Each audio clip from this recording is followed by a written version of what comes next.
pala guys, at habang nga pala ako'y naghihintay ng aming sahod ay andito po ako'y kumukuha ng video dito sa taas ng bako ng aking busing. At ayan po ay pinapakita ko dito na napakaganda po ng view ito sa pinagtatrabuhan namin. At ayan nga pala yung bagong produkto na nagawa ng aking kasama. Yan ay marble. Tiger white ang tawag dyan kasi itim.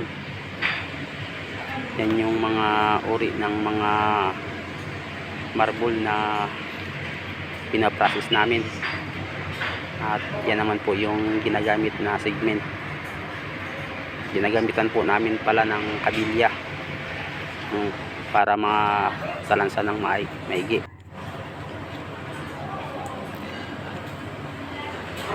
At ayun nga guys, at nakita nyo naman kung gaano kalaki yung blade na ginagamit.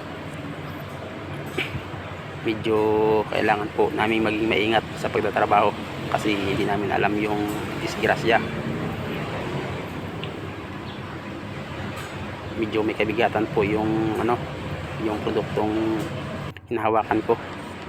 At ito nga yung pinagtrabahuan ko ay hindi pa nalilinisan kasi nakapagbihis na ako.